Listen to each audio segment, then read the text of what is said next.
I was always very modest, really didn't think of myself as being particularly smart or unusual. I just thought I was more interested in certain topics than other people, but that sometimes I find a technical subject just becomes absolutely fascinating to me.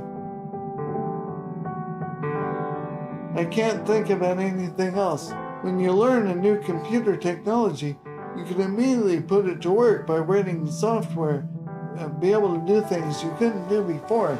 That I'm amazingly productive during these times. I can write amount of software programs that would take a normal person months and months to write, and I can just do it in a few days because I'm so excited and driven and obsessed with it. It's always been something unique that I've had. That was a lot of what has made me decide to work with computers, because that is what I have done throughout my career.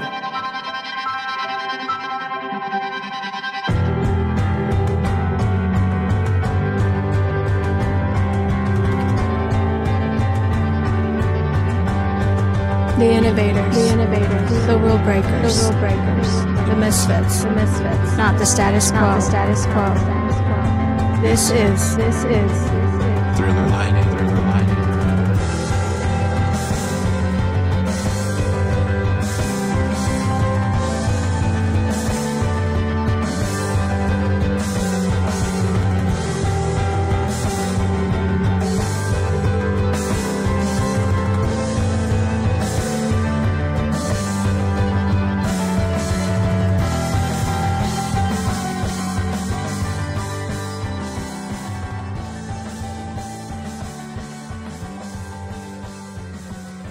Today on Thriller Lightning, we have on Super Testnet. He's one of my best friends. There's no one closer in my life when it comes to Christianity. He's my spiritual brother. He's somebody that I lean on all the time, and he takes a lot of the burdens that I have in my life. And to be honest with you, I don't know if I could have done any of the things that I do currently right now without him. He literally is a lot of my guiding light that I do here at Pleb Lab, Thriller Bitcoin, Austin Bitcoin Club, just everything that I have going on. And it really is because of him that I'm able to get through the day to day.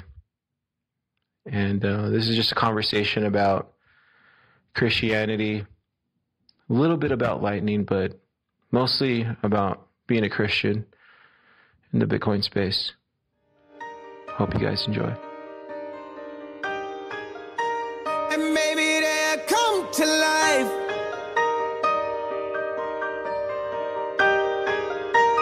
Sun is setting in again.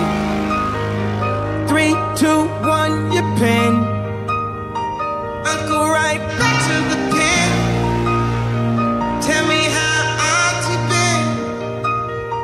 Thoughts you would pencil them in. Probably should've wrote them in pen. And maybe they'll come to life. They could finally come to life. They could finally come to life.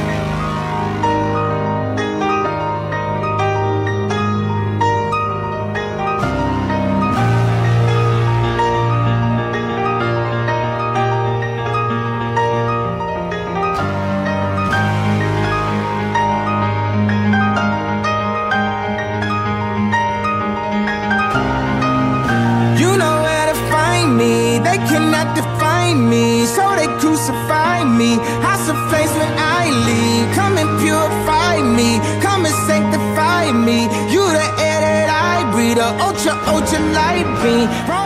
You know, I never had a specific moment of conversion or a moment of like, I'm going to leave behind the life I lived before and start living a Christian life.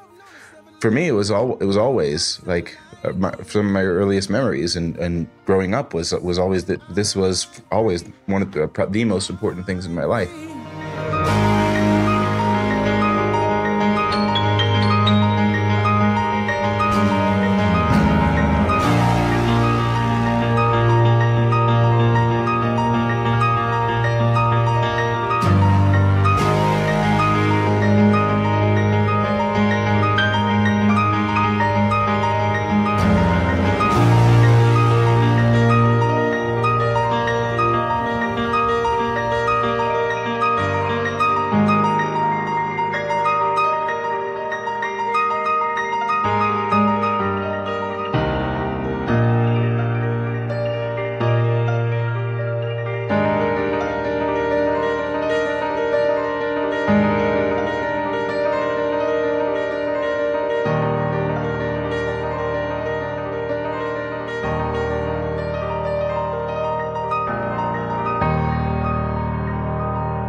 spiritual brother, Super Testnet.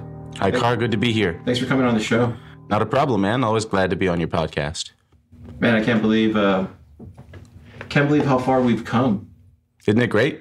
Yeah, I know. Seems like it was just a couple months ago that Thriller Lightning was starting out, and now it's a big thing. Right? Yeah, man. It's crazy. So, I wanted you on the podcast today because I wanted to talk about Christianity with you. I didn't even want to talk about lightning. Mm-hmm. If you're okay with that. Yeah, not a problem, man. I know we're supposed to talk about lightning because it's a lightning podcast, but I want to talk about Christianity because I mean, to me, I can only speak for myself, but to me, like I reach out to you all the time, almost every day, and we'll pray together, and I always ask you for spiritual guidance in my life, and I feel like if I didn't have you in my life, it'd be very hard for me on a day-to-day basis. You know, I appreciate that, Car.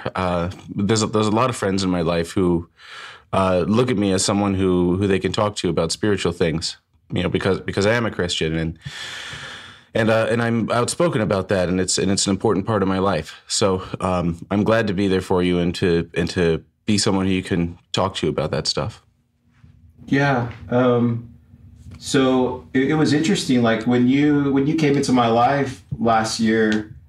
At Pleb Lab, I remember that first day we met, and Kyle, he was like, "Oh, we have this new person, Super Testnet," and then I was like, "Yeah, let me go spend time with him." Mm-hmm. And we went to go spend time together, and then it was like later that evening, I had told you my story, and then you revealed to me that you were a Christian, and I don't think I ever told you this, but like later that night, I literally cried because I had been struggling with a lot personally in my personal life. Yeah.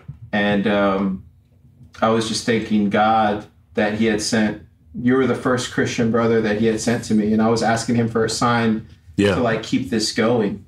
Because at the time I was really debating whether to like go back into the fiat job. Mm-hmm. And to go back to my old job because me and Kyle were at a point where we couldn't sustain anymore. And you were the first signal from God was like, I just sent you a Christian brother to help you. And that I saw that as a sign. Yeah. I literally did. I saw that as a miracle. Like, no, this is a sign to keep going. Well, you know, I want to mention that it's you've also been a very big positive impact on me. You know, one of the things that I really admire about you, Car, is you're a frequent Bible reader. So I often see you. I come into the office and I see you thumbing through the pages of your New Testament, and it's something you talk about. You'll say, you're like, "Well, I was reading in the Bible the other day, and it said this, and it spoke to me in this way."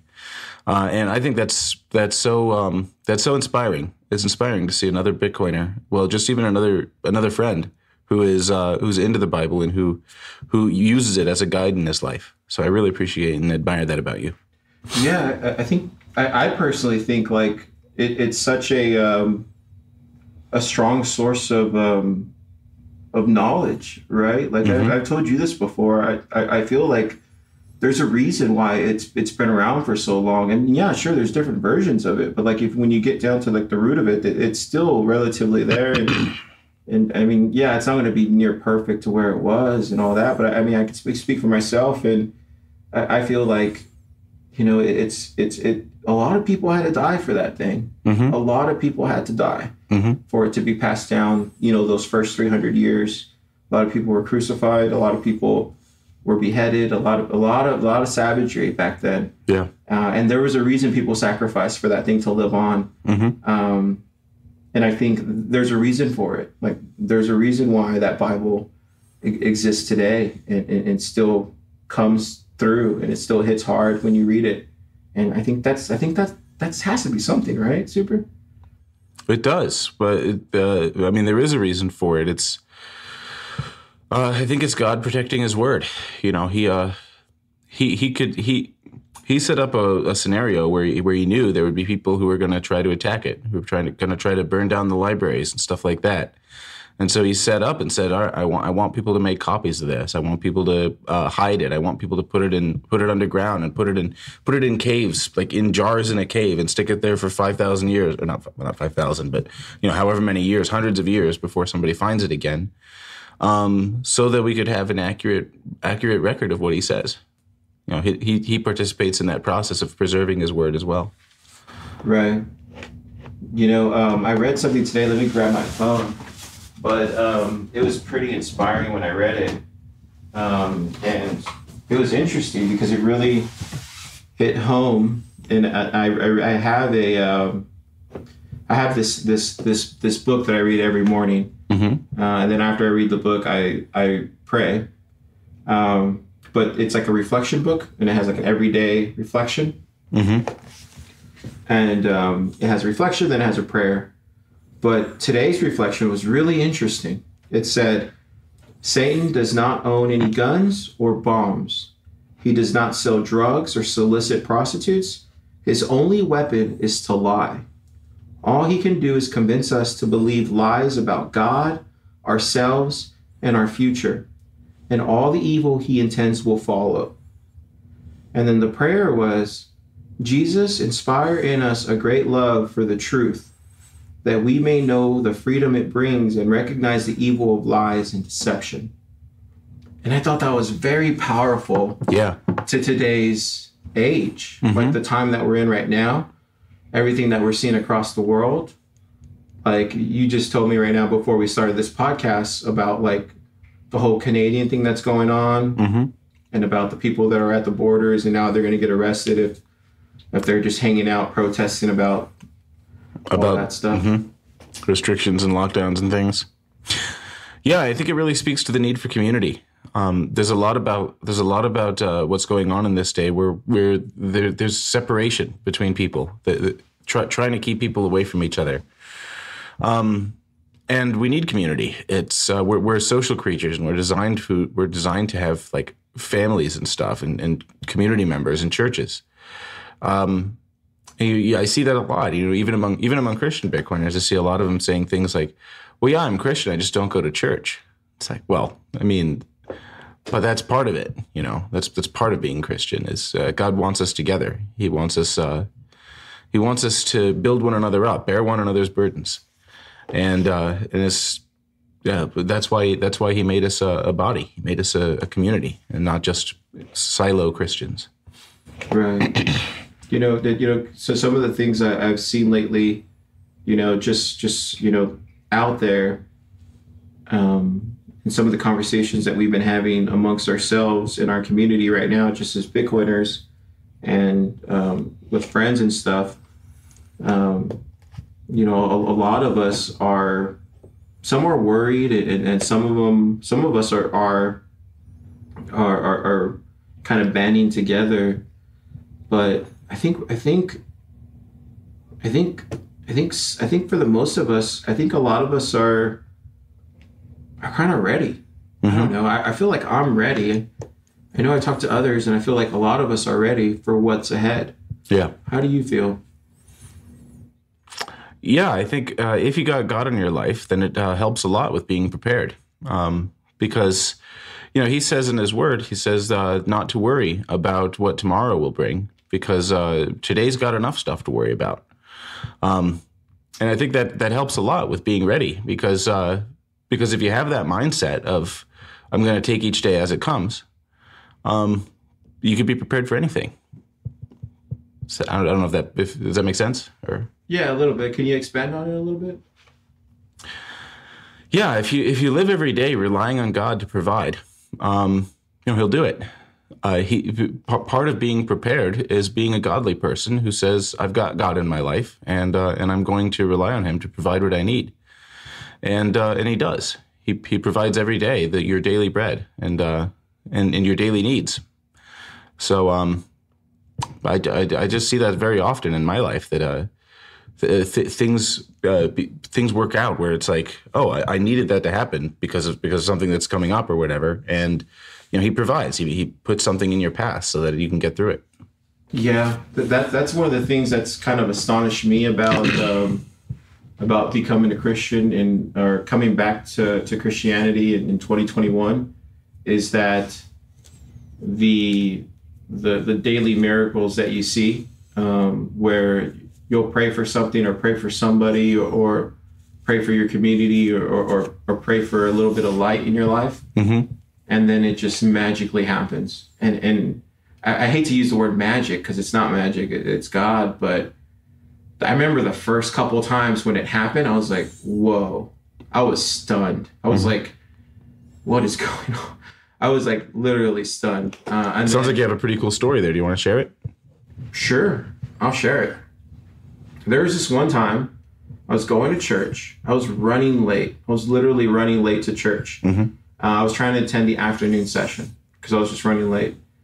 And it was like around 5:15. I was running late. And then as I was going to church on the freeway here off of Mopac, there was a car, and it literally like cut me off like super dirty. Like it was like a dirty cutoff. Yeah. And I was like, man, this guy could have hit me. But like, luckily he didn't.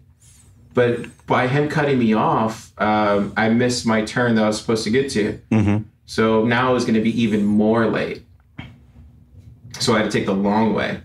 But by me taking the long way, I was going to have to go the back way to get to church instead of me taking my normal way to get to church. Right.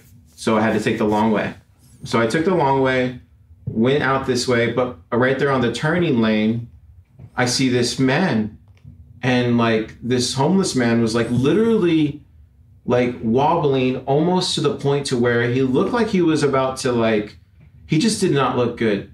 Mm-hmm. He did not look good, Super. He looked really bad. He looked in bad shape. Yeah. And he was like packing up like he was about to leave, but my heart like sank. It was like almost like a moment of like, it was like a lightning bolt hit me down in my head. It was like, it's a moment of grace. Is that what it's called? But that's what that author called. There was an author who called it that. But now I'm forgetting her name. But she wrote short stories, and in her short stories, someone would have a moment of grace where something would change, and it would change their outlook on a situation or whatever. But keep going. Yeah, it was like, have you ever seen have you ever seen like maybe one of your parents or like I know I've seen my mom like fall. Like she's like walking down the stairs or something, and she falls for like the first step on the way down. Yeah. She'll like fall, and then I'll be like, oh my God, my mom, she's falling. And I go and help her really quickly get up. It was like one of those things where like you instinctively want to go and jump in the way to like help her get back up or help her. You know, it was like one of those things, like immediate like pain. I'm like, oh my God, like my mom's falling. I need to go help her. It was like that. It was like immediate, like lightning bolt.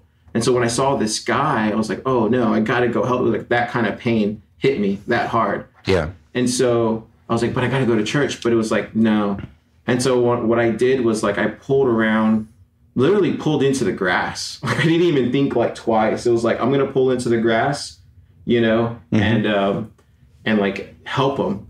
And so I pulled into the grass, and we literally got his bicycle and pulled it into the thing, put it in the back of my trunk. And I look at his leg and his thigh is like all like completely just like caved in, like he had gotten bitten or something. Like it was like completely, like it was bleeding out. Yeah.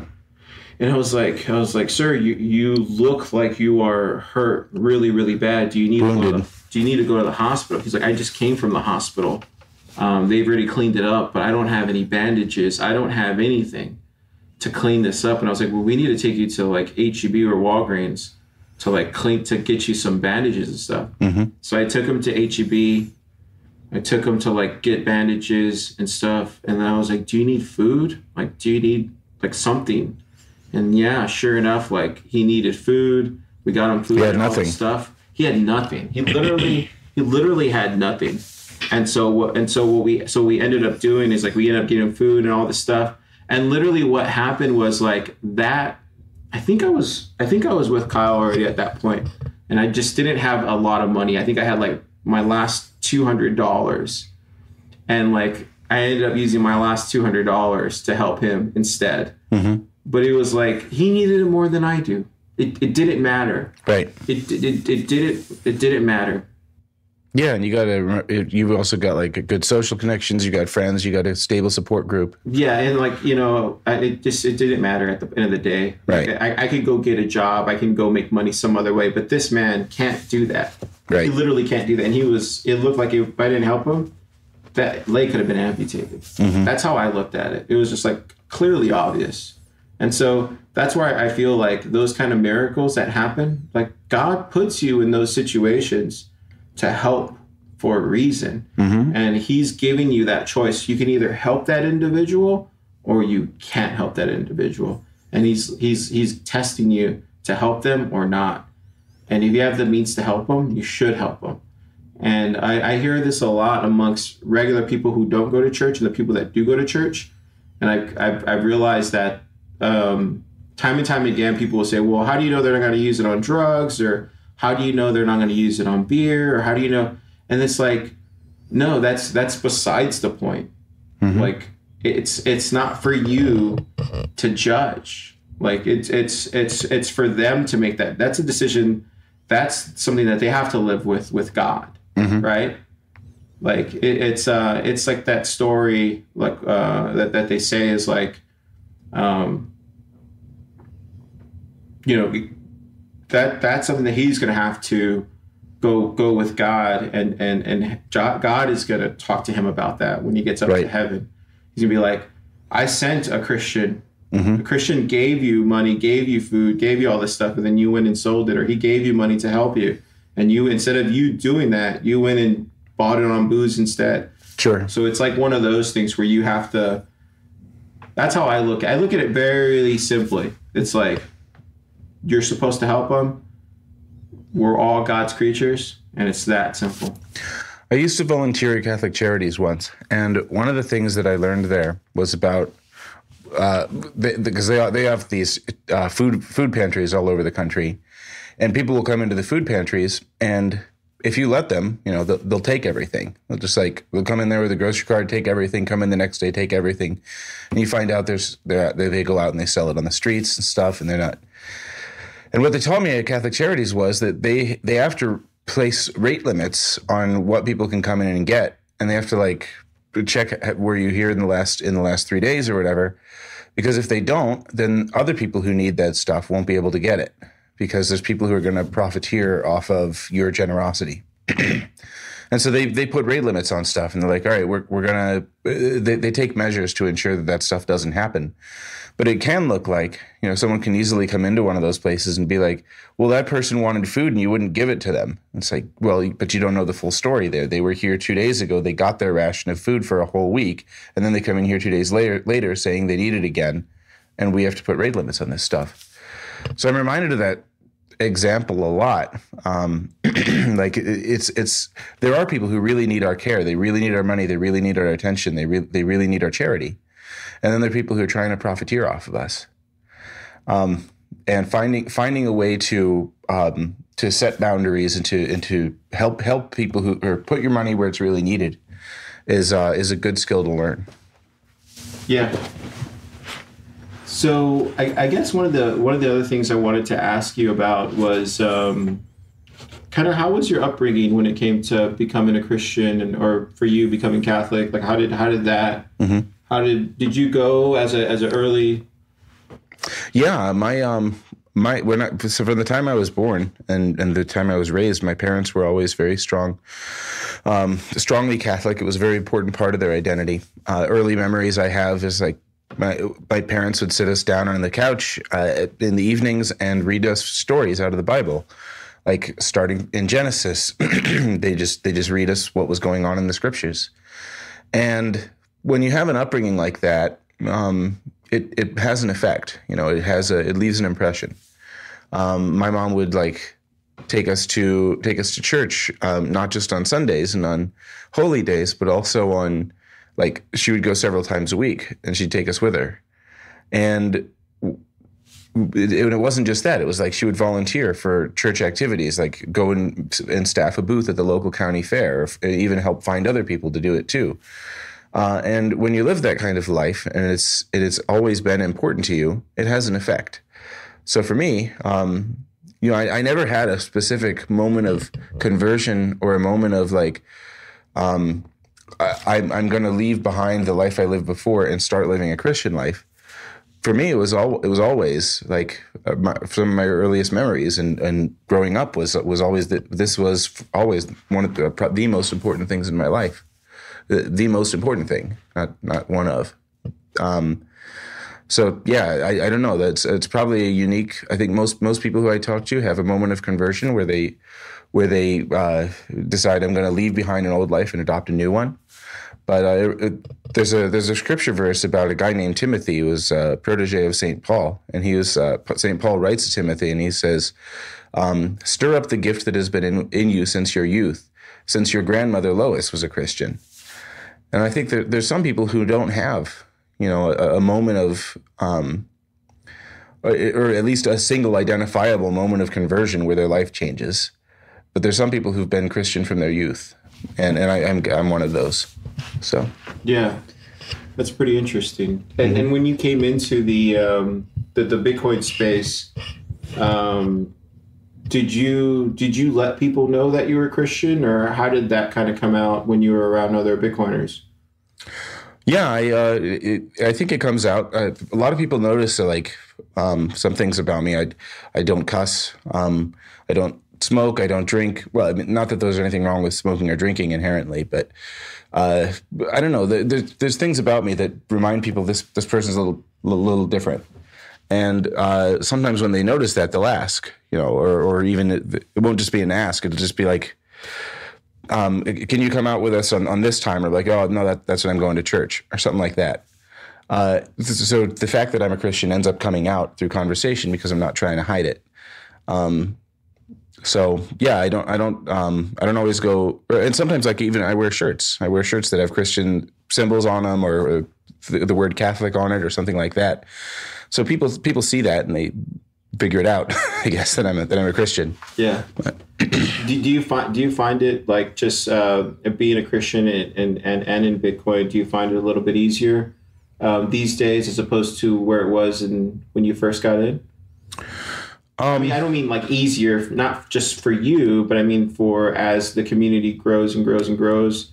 Yeah. In Lightning, do you find that more and more Bitcoiners are coming out saying that they are Christians? I do see that. So one of the things that I noticed, a lot of my early interactions with Bitcoiners happened online and over Twitter. And because I assume because of the heavy computer science background involved, I noticed that there were a lot of non-Christians in like even anti-Christians, like people who would actively make fun of faith and stuff. And I was like, well, this to be expected. It's a bunch of online nerds who probably grew up watching new atheist videos and stuff. But then something happened. Like it was probably like a year and a half ago. There started to be more Christian content. Like I just noticed more Christians coming out. Like Jimmy Song came out with this book, Thank God for Bitcoin, and stuff like that. And Christians started making a little more noise in this space and making themselves heard and pointing out the connections between Bitcoin and Christianity. So that's been inspiring to see. It's like I think now I no longer think it's just a bunch of nerds who grew up watching atheist videos and that they're all the people who are into Bitcoin. I think there's a strong minority, maybe even 40% of Bitcoiners seem to be Christians these days. So yeah, I know for me, like it was Jimmy's book that got me back into Christianity, because I grew up Catholic as well and did that whole thing, but it was kind of like, you get into like punk rock and all that stuff, and that, gets you thinking different. But and then it was always in the background. I always believed in God. I always had that faith. But my mom always went to church still and all that stuff. It was always something that we prayed, like Thanksgiving, Christmas, all that stuff. It was never, I would pray every once in a while. I never went to church, right? It was like never. I mean, I would go to church with my mom whenever I would visit her, but it was never like a reoccurring thing in my life. But once my mom used to always say, "You need to go to church." You need, yeah, sure. Those kind of things. But once I read that book, I felt a strong need to have Jesus back in my life, where it was just like, okay, I need I need this in my life like every day. Yeah. It needs to be a reoccurring theme. And even now, I'm not perfect. Like I still curse, and it's like that's my biggest thing because it's hard to quit something that is it's just an ingrained habit like that. Ingrained habit, and I've definitely gotten better because I used ask Kyle, like every other word in my sentence structure would be like a curse word. I would literally make curse words. You'd make ones up. I would make ones up, like so. I'm not as bad as I used to be, but it does slip now. It definitely still slips now, and I hate that I do that still. Yeah. I'm getting better. I'm definitely toned it down to maybe like 3 or 4 or 5, 6 cuss words a day. And I'm getting better. I'm trying to lock it down to like 1 or 2. Paying Kyle like 1 sat for every curse word. So that helps, but like one of my clients who I work for is making a Christian-based website, and he was part of it's going to be this, or I guess I'm making the website, but he hired me to do it. And one of the things that's on there is like people who are Christians who you wouldn't expect, like comedians and film stars and stuff. And he was like, and I want to have some people on here who like have a checkered past, you know. And I was like, well, me, you know, I've got a checkered present. So, but I just that occurred to me like we also have a struggle. You know, there's no one in this world who goes through life without sin, and so like I understand that we all have our own. I've got my things. You've got your things. So. Yeah, I'm not a perfect man. I'm far from it. I'm working to get better. I sin every day. I pray for forgiveness all the time. I'm trying to get better. I'm going to be a better man every day. I think at least I try.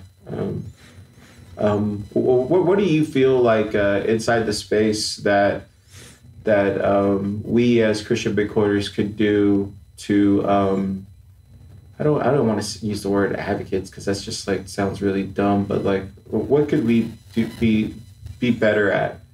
I don't know, just for each other, for me and you. What could I be better? What could I do better for you? Well, you definitely have been a great friend to me. So keeping that up is a big help. You know? So I'm a level 6 friend. I've got this Sims thing going on with my friends where I have them level up through stages depending on the level of activities and stuff they do. And currently, Car is at level 6 of his friendship. It's pretty awesome. I'm not a level 40 friend like Ben Carmen, unfortunately, which it kind of sucks because Ben is like a level 40 friend. But I am a level 6 friend, which is pretty cool. You know, one thing that occurred to me when you were asking your question, what can Christians who are Bitcoiners do better for each other? Was that your question? Yeah, for each other, yeah. Yeah. One thing that's missing in the church right now is churches need money too, and it would be really good if our churches had sound money.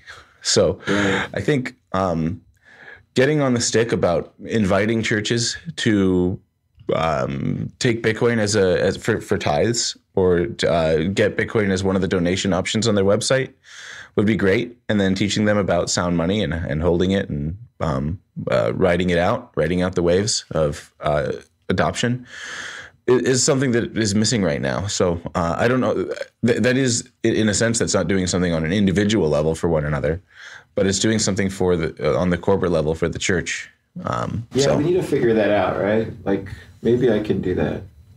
It would be cool. Start that. I think there is. Most churches are like. I imagine if you offered them, do you want this method of accepting payments? I'm sure they'd be like, sure, whatever, as long as it gets us money, because they need it. You know, they've got bills to pay too. But I imagine it would be pretty easy to get churches on board, but I don't think anyone's spearheaded that effort yet. So yeah, I can start with my own backyard for sure. Mm-hmm. Yeah, I'll definitely look into figuring out how to do that because I have a community church I go to here in town, and so. Yeah, I could definitely start that process, or at least bring it up. Maybe just start with the book first, giving it to them, giving it to the leadership, and then seeing what kind of happens after that. Yeah, I think Christian groups, Christians are pretty good at small groups. They're one of the things you commonly see at churches. You get the bulletin or whatever, and you see like. Oh, there's a Bible study at 7 on Thursdays, and there's a men's group, and there's a women's group, and there's I think bringing up Bitcoin in those groups and talking about it, making it a topic of discussion, maybe bringing in a book like that to help people understand where Bitcoin fits into the Christian life, that can be a big impact. And then when you've got a group of people who understand that, then it makes it easier to approach the pastor, or maybe he's even in one of those groups. You know, the pastor might be at that Bible study on Thursdays or the men's group, and he can be one of the people who you influence through that way. And then he might be open to the idea of putting Bitcoin accepted here on the church website or whatever. Yeah, we'll see. I'll have to. I'm always scared to bring that up around them because I'm afraid that. Because the only reason I say that is because I brought it up one time to my aunt, mm-hmm. and she's Christian, and she like nearly flipped out. She was like, "Oh, this and this and this and this and Revelations and all this stuff," and I was like, "Okay, never bring that up again." It was just kind of scary. Like she like flipped out. And I was like, "Well, I'm gonna send you this book. I don't know if she ever read it." But. Yeah, it reminds me, I was talking to my sister about Bitcoin before my sister purchased any Bitcoin once. I was like, one day everyone will use Bitcoin. And she was like, well, I believe it because the Antichrist will make them. I was like, what do you mean? She's like, well, the Antichrist is going to want everyone to use his money. So, I mean, that 666 thing, he wants to have control over the economy. And I was like, well, if the Antichrist wants control over the economy, then he's not going to like Bitcoin. Because Bitcoin, the people have control over it, and you hold your own keys and all this stuff. And she was like, what do you mean? And I started explaining to her how Bitcoin works and how that fits into that. And like a couple of days later, she was like, I want to buy some Bitcoin. So, if you actually talk to people about how it works,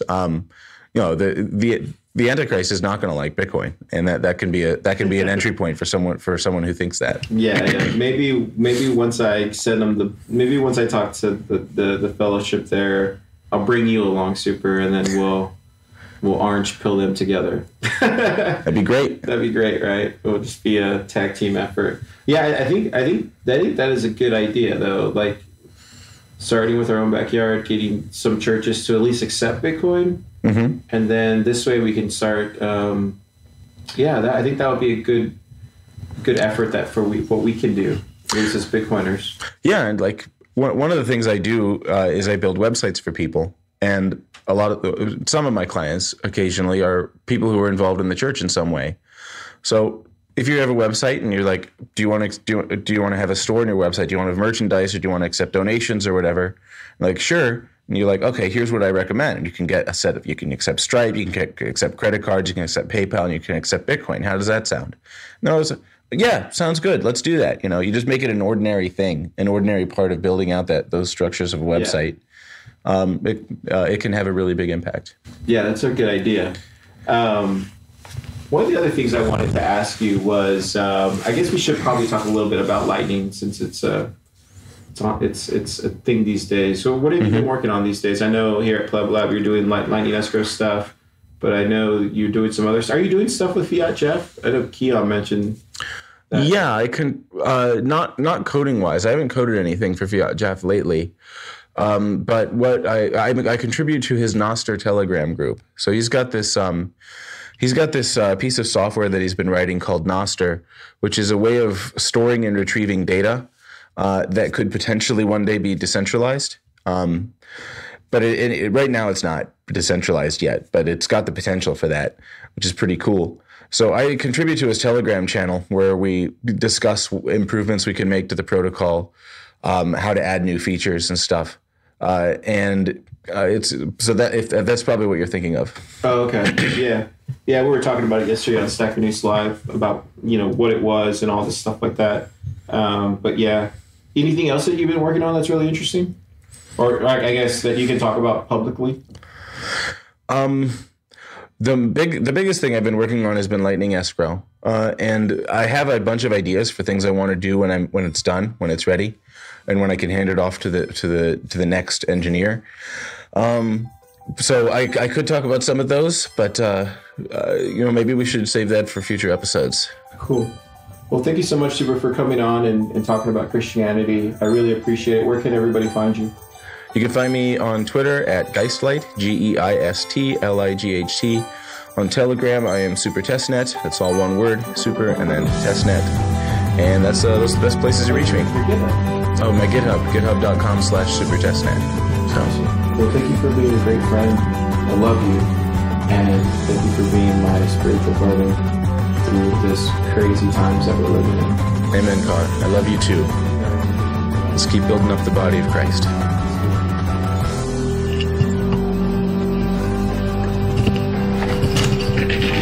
You said you weren't coming to work. Speaking of Christ, time to crack the whip.